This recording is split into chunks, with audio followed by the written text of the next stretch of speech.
We've got him from the babies up. As soon as the kid could talk, he started to say Metsy, Metsy, not Papa, not Mama, Metsy, Metsy, Metsy. Hello and welcome to a Metsy moment. And today, we're going to analyze Casey Stengel, the man who created the expression Metsy. So in 1962, Casey Stengel, at 72 years old, on the strength of his success as Yankee manager and the fact that he's nicknamed El Professor for liking to talk about baseball and other things, he is selected as the New York Metropolitan's first manager. He's coming in with an expansion team, bringing National League Baseball back to New York.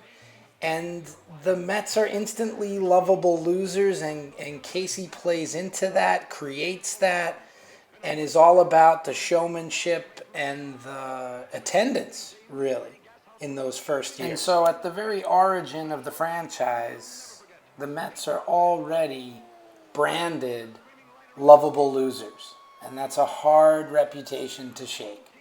Casey Stengel was born Charles Dillon Stengel in 1890. So let's start with some background on Casey Stengel, the player.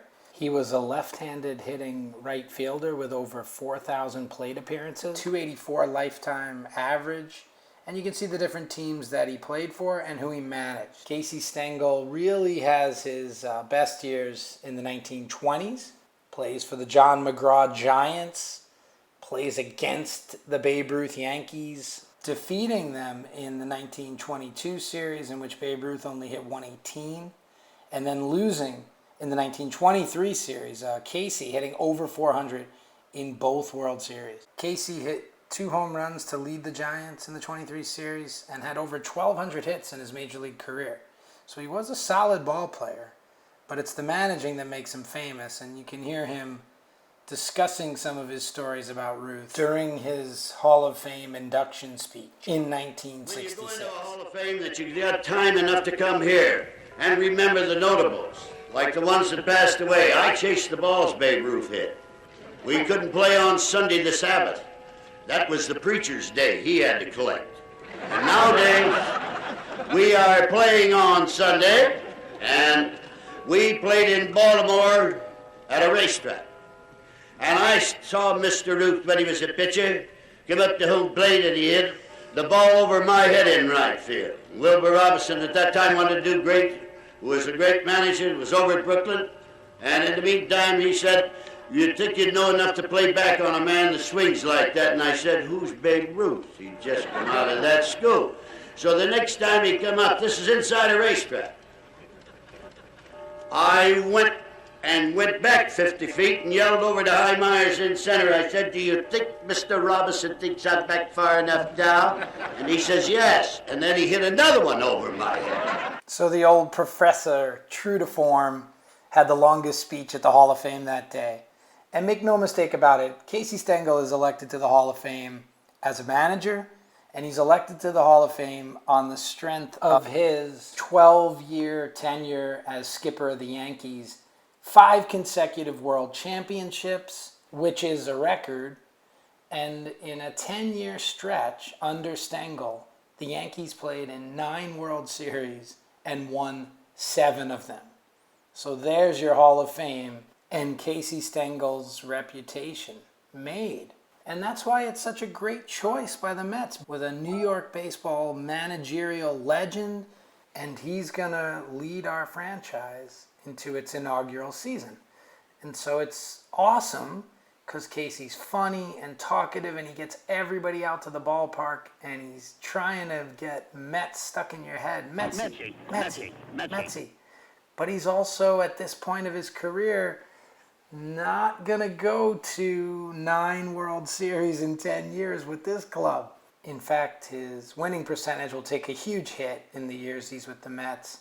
And so at the Mets' origin is this idea that we get players and managers after they've done their best work, or the Mets are in the shadow of the Yankees. And both of these things are true with our legendary first manager, who I love And maybe my first, second, or third word, according to my parents, was Metsy. Metsy. He got me hooked, but it sets that precedent of second fiddle, little brother in the city that we've never been able to overcome. The Mets ended their first season with a record of 40 wins and 120 losses, the worst record in the 20th century. Our origin will always be this lovable loser, and the lovable is important to remember because Mets fans are loyal. We know our history. We love our team. But they consistently drew more fans than the New York Yankees. And we are constantly reminded season after season with moments that happen of our Metsy origin. We go back to our losing ways, sometimes losing in the most spectacular ways imaginable. But that's the Mets, and we love them. 96,000, but the Mets, I'll have to say, they stick by you. They stick by you in the hotels. They're on the streets. They're carrying placards. They're going through the place. You can find them over here in right field. 4 innings later, if you get a base hit, they'll be over on the left field line. They make up wonderful placards. The placards are terrific. I even have to stop and look at them. I think I made 15 mistakes this year reading the placards instead of watching the pitcher or watching the hitter to take my men out. Now I'll have to say another thing about it. Metsy, Metsy, Metsy, Metsy, Metsy, Metsy. Thanks for watching this origin of a Metsy moment. If you like what you see and you love the Mets, subscribe.